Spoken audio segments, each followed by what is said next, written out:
hold on to your butts. These are the Squashbuckler Diaries.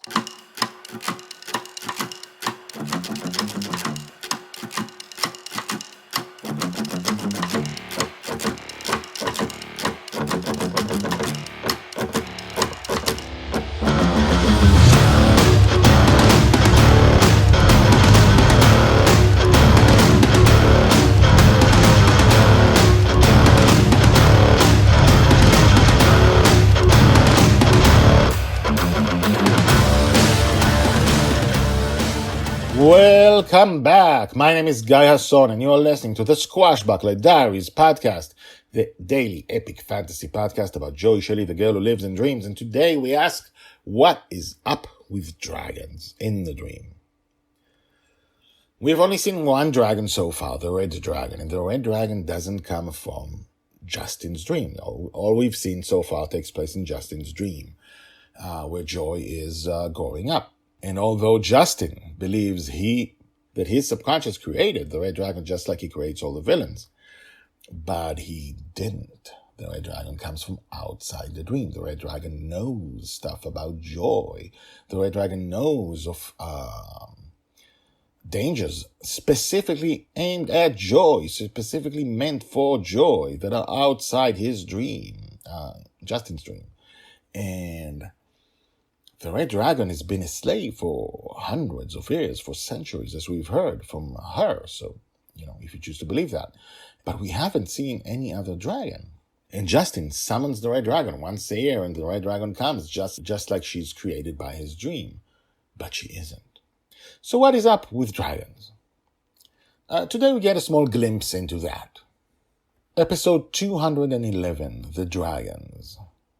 Joy's age 4, told by the red dragon. There's an emergency on Dragon Planet, Dragonfather said out of nowhere. Dragonlil had just eaten her breakfast and brushed her teeth, and suddenly Dragonfather shouted out the mission of the day.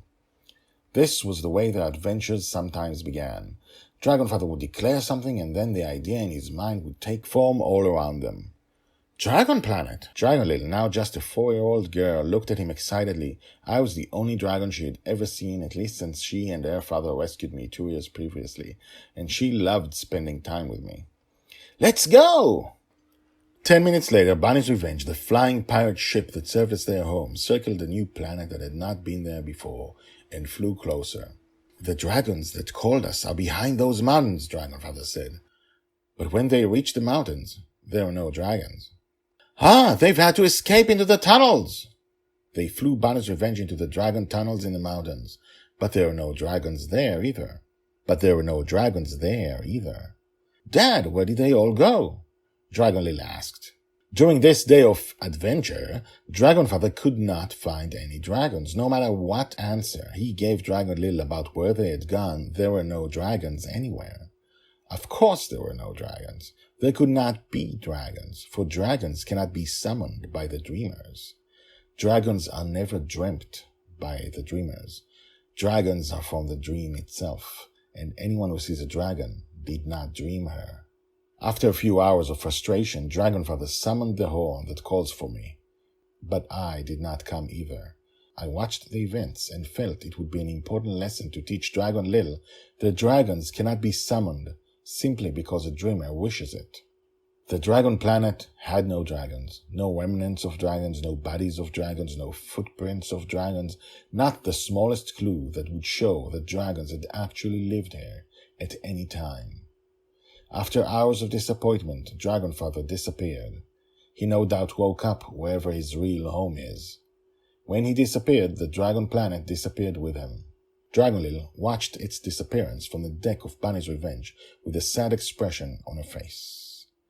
Told by the Red Dragon. Hashtags Joy, Justin, the Red Dragon, Dragon Planet, Dragons. So, we have learned more than one thing about dragons and dreamers in a dream. Hopefully, you got all of the clues. And you know what? Let me know. Email me or write down in the comments what you think the deal is with dragons.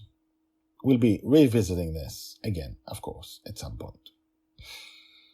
Tomorrow, We're talking about ripples of stuff that happens in the Squashbuckler Diaries and how they affect Joy's life. Tomorrow, a big ripple called the Dolphins. And now, the credits. The Squashbuckler Diaries are written and read by me, Guy Hasson. All the tags mentioned in this story are searchable at the website. You can find all the stories there in written form and, in fact, 150 Squashbuckler Diaries more. The Squashbuckler Diaries is the diary of Joy Shelley, the girl who lives in dreams. She'll be called the Forgotten Girl by her father. She'll be a true heroine. She'll change the world. This project shows her entire life from birth to death. Check out the website at guyhasson.com. That's GUYHASSON.com. I've been an author and a playwright for more than 30 years, and this is the first time I've used the guyhasson.com website, because The Girl in the Dream is my life project. If you have questions, if you want to comment, please do. You can comment at the website or email me at guyhasson@gmail.com. That's GUYHASSON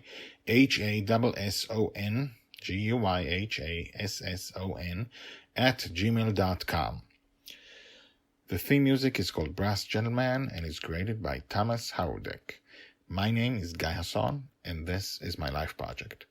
Come back tomorrow, and tomorrow, and tomorrow for more.